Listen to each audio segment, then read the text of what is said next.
Bank manager tears up a 16-year-old black girl's college check without knowing her mother is a millionaire CEO. The sound of paper being torn echoed through the bank like a gunshot. James Morrison, manager of the First National Bank's premium branch, had just destroyed a $45,000 check in front of a 16-year-old teenager, throwing the pieces in the trash with the disdain of someone discarding a piece of paper. "Girl, do you think I was born yesterday?" James growled, adjusting his Italian tie as he looked at the young woman with contemptuous eyes. "A girl like you coming here with a check for that amount? It's obviously a forgery." Destiny Williams remained motionless, her brown eyes shining with a calmness that contrasted sharply with the situation. At 16, she had faced looks like that her whole life, but something about that Tuesday afternoon would be different. Very different. "Mr. Morrison," she said in a firm voice that surprised even the receptionist watching the scene. "This check is for my tuition at Harvard. It was signed by the Stevens Academic Foundation." James let out a cruel laugh that made other customers look in their direction. "Harvard? Look, young lady, I don't know where you got that paper, but I suggest you leave here before I call security and the police." What James didn't know was that 3 weeks earlier, Destiny had become the youngest student accepted into Harvard's pre-med program with a full scholarship, something that only 5 people achieved annually nationwide. The check he had just torn up was the payment for administrative fees sent by the university itself. Destiny took a deep breath, remembering her mother's words. "Honey, one day you will meet people who will try to belittle you just because of your color. When that happens, maintain your dignity. The truth always finds a way." She watched James put his phone away after taking a picture of the pieces of the check, probably to laugh with his colleagues later about yet another attempt at fraud. The 52-year-old man, with his arrogant posture and scornful smile, had no idea he was being filmed by the bank's own security cameras. "Can I have a copy of the security report?" Destiny asked calmly. "Report?" James scoffed. "What for? To show your cleaning lady mother that you tried to pull a fast one on the bank?" Something cold passed through Destiny's eyes. "It wasn't anger, it was determination. My mother is not a cleaning lady, Mr. Morrison. But even if she were, that wouldn't change my right to be treated with respect." James rolled his eyes and motioned for the security guard to approach. "Escort this girl out, and the next time she shows up here, don't even let her pass the door." As she walked toward the exit, Destiny took out her cell phone and sent a quick message. "Mom, I need to talk to you urgently. Exactly what you said might happen has happened, but this time they messed with the wrong daughter." Outside, she looked up at the imposing bank building, its mirrored windows reflecting the blue afternoon sky. For a moment, any observer might have thought she was defeated, but anyone looking closely would have noticed something different in her eyes. It wasn't sadness. It was the dangerous calm of someone who had just received all the ammunition needed for a war that the opponent didn't even know had begun. That night, an extraordinary meeting would be called. A meeting that would change not only James Morrison's life, but the entire culture of that bank. Because there are things in life you just don't do. And humiliating the wrong person's daughter is one of them. If you're enjoying seeing how injustice can awaken forces that no one imagined existed, don't forget to subscribe to the channel because this story is just beginning. And what's coming next will show that underestimating people can be the most costly mistake of your life. 2 hours after the incident, James Morrison was still laughing as he showed his colleagues in the break room the photo of the torn pieces of the check. "You should have seen her face when I said I was going to call the police," he laughed, drinking his 3rd cup of coffee that afternoon. "These kids think they can fool us with any piece of paper printed at home." What James didn't know was that at that very moment, 3 floors above, First National Bank CEO Victoria Chun was receiving a call that would change everything. On the other end of the line, a calm, controlled voice said, "Miss Chun, my daughter was humiliated at your branch today. I need to schedule an urgent meeting." Meanwhile, Destiny walked through the streets of downtown, her phone ringing incessantly. It was her Harvard advisor, Professor Janet Morrison, ironically with the same last name as the man who had just destroyed her dreams. "Destiny, we were unable to process your enrollment." The payment was returned by the bank. "What happened?" "There was a misunderstanding, Professor. Destiny replied with a calmness that surprised even herself. But it will be resolved soon. Very soon. The truth is that Destiny had learned early on to maintain her composure under pressure. At age 8, when other parents questioned her presence at the private school where she had won a scholarship, she heard her mother say, "Honey, people will try to diminish you your whole life. But remember, diamonds are formed under extreme pressure." At age 12, when teachers doubted her exceptional grades in chemistry, she simply studied harder and won the state science competition. At 14, when they said that a girl of her age and background would never get into Harvard, she redoubled her efforts and became the youngest candidate ever accepted into the university's pre-med program. Now at 16, she was facing her biggest test yet. Back at the counter, James continued his performance for his colleagues.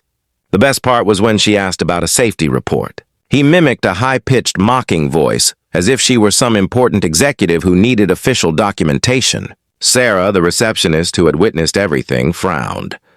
"James, are you sure the check was fake?" The girl seemed very confident. "Sarah, I've been in this business for 20 years, James interrupted sharply. "I've learned to spot fraudsters at first glance. That girl is just another one trying to take advantage of the system." What James didn't realize was that Sarah had discreetly written down the incident report number and the exact time. Something about Destiny's dignity had impressed her, and she had a feeling that this story wasn't over yet. 3 blocks away, Destiny entered a coffee shop and opened her laptop. Her fingers flew across the keyboard as she typed an email to the Stevens Academic Foundation explaining the situation and requesting a duplicate check. But this time, she added a special line, "Please include an official letter of authentication and send it directly to the bank's president." She knew James Morrison would celebrate his victory for a few more hours. She would let him savor this moment of glory, because when the storm came, it would be devastating. At 6 p.m., James left the bank whistling, pleased with himself. He posted a photo on Instagram with the caption, "Another day protecting our institution from fraud attempts. Constant vigilance." He had no idea that this post would be used as evidence against him in the next 48 hours. Destiny arrived home at 6:30 p.m. to a modest 2-story house in the suburbs. But what any casual observer wouldn't notice were the details. The garden perfectly manicured by a professional landscaper, the discreet but sophisticated security system, and the 3 cars in the garage, including a Tesla Model S that her mother used only for important meetings. "How was your day, dear?" her mother asked, not looking up from the documents scattered on the dining room table. "Interesting," Destiny replied, kissing her mother's forehead. "I discovered today what you always told me about standing up to people who underestimate us." Her mother finally looked up, and for the first time that day, Destiny saw a dangerous gleam in her mother's eyes. "Oh dear," she said with a smile that didn't reach her eyes. "Some lessons can only be learned the hard way, and something tells me that Mr. James Morrison is about to receive the most expensive education of his life." That night, while James Morrison slept peacefully, dreaming of his next promotion, 2 women worked quietly. One was a 16-year-old teenager typing emails and organizing documents with the precision of a seasoned lawyer. The other was her mother, making calls to people in very high positions and scheduling meetings that would take place before dawn. Each new humiliation James had imposed only strengthened something within Destiny that he couldn't see. A determination inherited genetically and forged by years of overcoming challenges. What that arrogant man didn't know was that each act of contempt was writing his own resignation letter, and that underestimating the wrong daughter could be the most expensive mistake anyone could make in life. The next morning, James Morrison arrived at the bank with an even bigger smile on his face. He had slept well, dreaming of his future promotion to regional director. Over breakfast, he showed his wife the printout of the torn pieces of the check. "You should have seen her face when I said I was going to call the police," he laughed, sipping his premium coffee. "These people need to learn not to try to cheat us." What James didn't know was that at that very moment, 3 blocks away, the cleaning lady he had mentioned with such contempt was sitting in a 50-square-meter meeting room on the top floor of the Williams Tech Solutions corporate building. Regina Williams, CEO and founder of one of the largest educational technology companies in the country, was finishing reviewing documents that would completely change James Morrison's life. "Mom," Destiny said, entering the executive room with 2 coffees, "I received confirmation from Harvard. They are sending a duplicate check directly to the bank president along with an official letter of authentication signed by the dean." Regina smiled, but her eyes remained cold as ice. At 42, she had built an empire valued at $340 million, starting from scratch after becoming a single mother at 26. Destiny was her pride and joy, but also her greatest motivation to never again allow anyone to underestimate a Williams. "Perfect," Regina replied, closing one of the contracts on the table. "What about the meeting with Victoria Chin scheduled for today at 3 p.m.? She seemed very interested when I mentioned that it was about discrimination against minors in financial institutions," Destiny said, sitting in the leather chair across from her mother's desk. Regina had met Victoria Chin 5 years ago at a conference for female executives. They had kept in touch professionally, but Victoria had no idea that the educational consultant, Regina Williams, who occasionally sent emails, was actually the CEO of Williams Tech Solutions. She had kept this low profile on purpose. You never knew when discretion would come in handy. While mother and daughter calmly made their plans, James Morrison was at the bank enjoying the best day of his week. 3 important clients had praised his rigorous security after he told them about the previous day's attempted fraud. Sarah, the receptionist, just shook her head, annoyed at how he turned humiliation into a source of pride. "James," Sarah called as he passed the counter. "Are you sure the girl was trying to defraud you?" She seemed very confident. "Sarah, dear," James interrupted condescendingly, "you need to develop more instinct for these things. I can spot fraudsters a mile away. That girl was a classic case." What James didn't notice was the man in the suit who had just entered the bank and overheard the entire conversation. Dr. Michael Roberts, a civil rights attorney, had been hired by Regina the previous morning. He discreetly photographed James's name tag and noted the time of the conversation. 2 hours later, Regina and Destiny were in Dr. Roberts' office reviewing their legal strategy. "We have racial discrimination, humiliation of a minor, destruction of property, and potentially defamation," Dr. Roberts listed, flipping through documents with the bank security footage and the receptionist's testimony. "We have a solid case." "We don't just want a lawsuit, Doctor," Regina said firmly. "We want this to serve as an example. No other child should go through what my daughter went through." Destiny, who had remained quiet, finally spoke up. "James Morrison needs to understand that his actions have consequences, but more importantly, the bank needs to change its policies." Dr. Roberts smiled. It was rare to find clients as focused on social justice as they were on personal revenge. "I have an idea," he said. "What if instead of just suing them, we offer them an alternative, a chance to do the right thing before this becomes public?" At 2:30 in the afternoon, James was quietly eating lunch when he received a call from the president's secretary.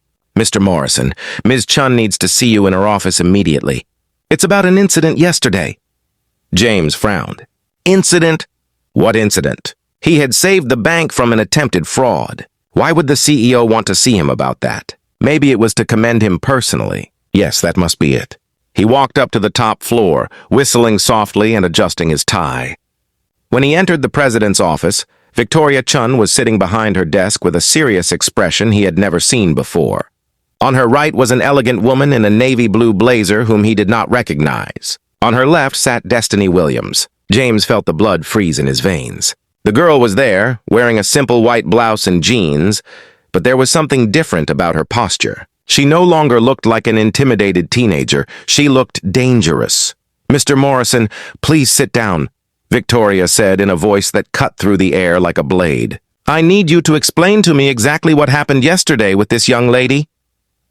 James looked around the room, his confidence rapidly evaporating. I just followed security protocol. The check looked suspicious." "And the check?" Destiny interrupted calmly. "Was for my tuition at Harvard's pre-med program. I am the youngest student ever accepted in the history of the university." Victoria opened a folder and slid some documents across the table. These are proofs of the check's authenticity sent directly from the Harvard Dean's office, along with a rather unpleasant letter questioning why one of their students was humiliated at our institution. James felt his hands begin to shake. He had made a terrible mistake, but he still didn't fully understand the gravity of the situation. That's when Regina Williams stood up and extended her hand to Victoria Chun. Victoria, thank you for seeing us so quickly. As I mentioned on the phone, situations like this can become quite problematic if not handled properly. Victoria smiled for the first time since James had entered the room. Regina, I can't believe your daughter is the young lady in question. Mr. Morrison, she turned to him with fiery eyes. You have no idea who you just humiliated, do you? At that moment, James realized that he had underestimated not only a brilliant teenager, but an entire family that possessed resources and connections he could never have imagined. And as the tense silence hung in the room, a single question echoed in his terrified mind. If this was just a preliminary meeting, what else was to come? The truth was that Regina Williams had built her empire precisely for moments like this, to ensure that her daughter would never face the barriers she herself had faced. And now, for the first time in 16 years of overprotection, someone had crossed the red line she had drawn around Destiny. James Morrison was about to discover that there are consequences in life that no bank management manual could prepare him to face. The silence in the room was broken when Victoria Chun turned on the 65-inch monitor on the wall. Mr. Morrison, before we continue, I'd like you to watch something. The screen showed images from the bank's security cameras from the previous day. James watched in horror as his own performance was replayed in high definition. Him tearing up the check, throwing the pieces in the trash, making dismissive gestures. The audio was crystal clear. Girl, do you think I was born yesterday? His own voice echoed through the executive office. A girl like you coming in here with a check for that amount? James felt cold sweat trickle down his forehead. I didn't know I was being recorded with audio. All of our branches have had a complete monitoring system for 2 years, Victoria replied coldly. But that's just the beginning. Regina Williams stood up and walked to the panoramic window. Mr. Morrison, allow me to introduce myself properly. My name is Regina Williams, CEO and founder of Williams Tech Solutions. You may be familiar with our company. We developed the bank security systems you just discovered record audio. James's face drained of color. Williams Tech Solutions had a $340 million contract with banking networks across the country. He had heard the company's name hundreds of times but had never connected it with the cleaning lady he had mentioned so contemptuously. Impossible, James muttered, his voice coming out as a hoarse whisper. Victoria opened another file on the computer. Here are the financial records. Regina Williams owns 12% of First National Bank through her investment holding company. She is our third largest individual shareholder. Destiny watched calmly as James Morrison crumbled before her eyes. Mr. Morrison, she said in a calm voice, I want you to know that your reaction yesterday was nothing new to me. At age 8, a principal told me that girls like me didn't have the intellectual capacity for advanced programs. At 12, a teacher claimed that I had probably cheated on my chemistry test. At 14, a vocational counselor suggested I be more realistic about my academic goals. James tried to speak, but only an incoherent noise came out of his throat. But you know what's interesting? Destiny continued. Each of those people had to eat their words when the results came in. The advanced program I wasn't capable of. I graduated at the top of my class. The chemistry test I cheated on, I won the state competition the following year. The unrealistic goals, well, here we are. Regina returned to the table and opened a folder. Victoria, as you know, our company has strict policies on discrimination. When an employee of a partner institution commits blatant acts of discrimination against my family, it becomes a business issue. Victoria nodded gravely. I understand perfectly, Regina. Therefore, Regina continued, I would like to propose a solution that benefits everyone involved, except those who have shown themselves unworthy of such consideration. James finally managed to speak. Please, I made a mistake. I can explain,